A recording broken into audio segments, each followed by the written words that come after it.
एक कदम ईश्वर की ओर। उत्पत्ति प्रकरण 95वां सर्ग।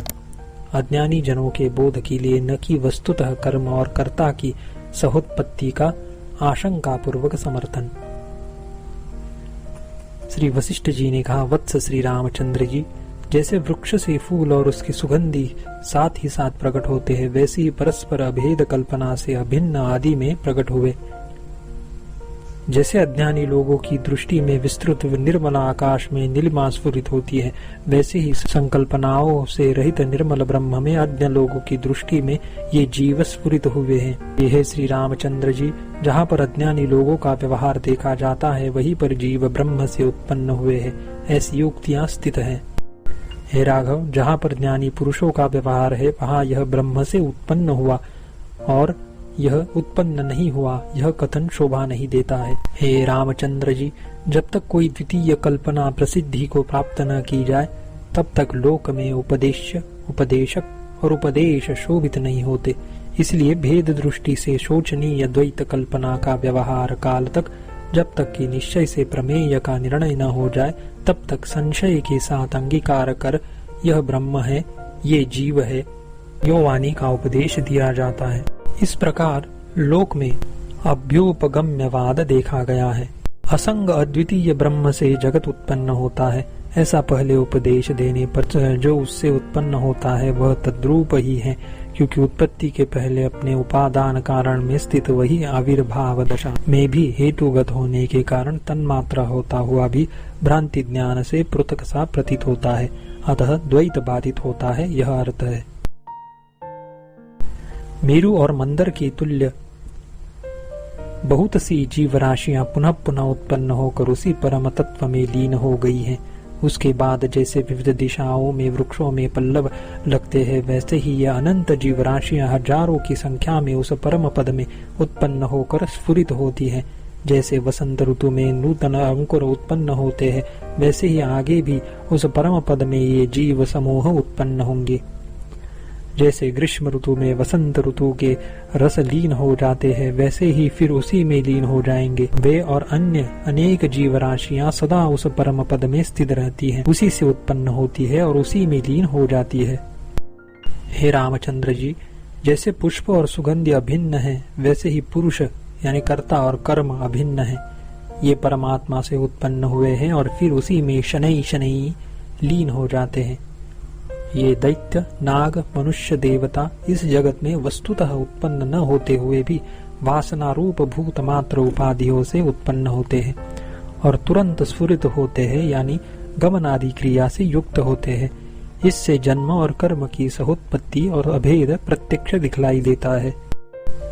हे सज्जन शिरोमणे श्री रामचंद्र जी, उन दैत्य, नाग, मनुष्य, देवता आदि संसार भ्रमण में आत्मस्वरूप के विस्मरण के सिवा अनान्य जन्म रूपी फल देने वाला दूसरा कोई हेतु नहीं दिखाई देता।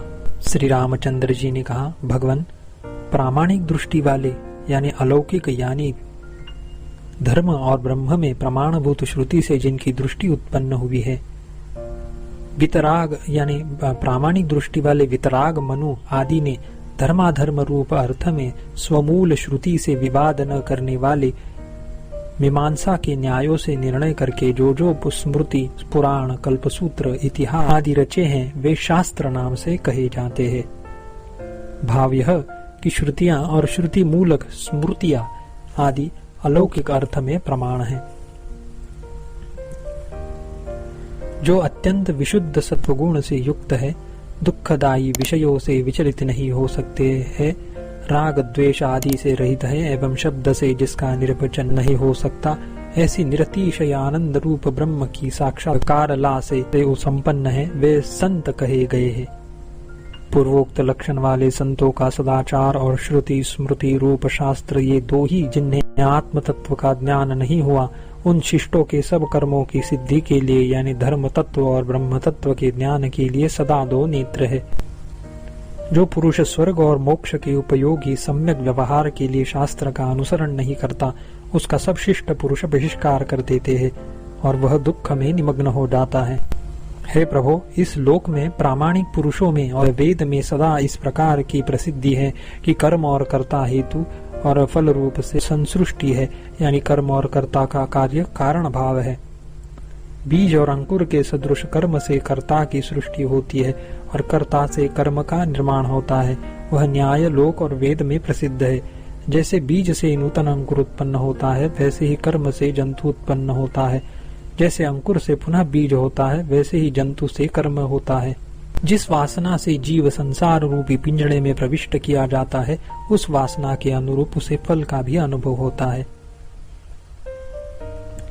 ऐसी अवस्था में जन्म के निमित्त भूत कर्म के बिना परम पद रूप ब्रह्म से प्राणियों की उत्पत्ति आपने कैसी कही? हे भगवान, आपने इस सहोत्पत्ति पक्ष से इन जीव और कर्मों की जगत में प्रमाणों द्वारा प्रसिद्ध परस्पर हेतु फलता का तिरस्कार कर दिया है। अद्वय होने के कारण अपने से अतिरिक्त कारण शून्य माया शबल ब्रह्म में आकाश आदि से लेकर स्थूल देह पर्यंत भोगायतन की सृष्टि कर्मों का फल है और उसके फलस्वरूप यानी कार्यभूत हिरण्यगर्भ आदि स्थूल सूक्ष्म उपाधियों में भोग और उसकी सामग्री की सृष्टि फल है।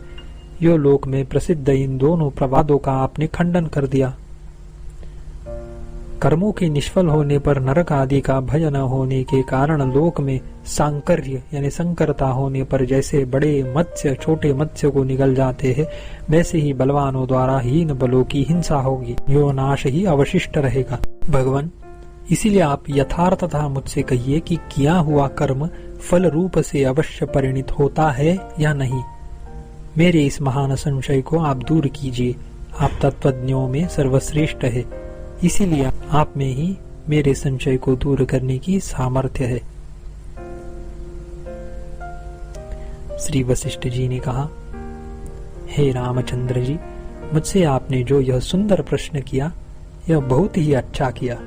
सुनिए, मैं आपसे कहता हूँ, जिससे अवश्य ज्ञान का उदय होगा। यद्वी मनसा ध्यायति तद्वाचा वदति तत्कर्मणा करोति, यानी जिसका मन से ध्यान करता है उसे वाणी से बोलता है, उसे कर्म से करता है।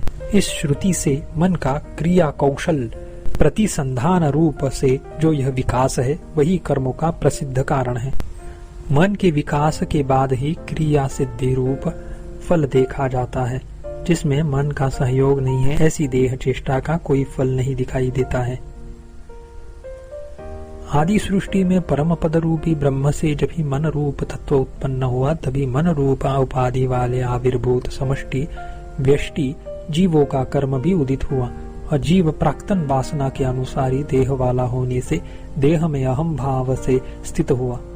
इस विषय में श्रुति भी तन मनो कुरुतात्मन्वी स्यामिति, यानी उसने मैं मन से मनस्वी होऊं, इस अभिप्राय से मन की रचना की।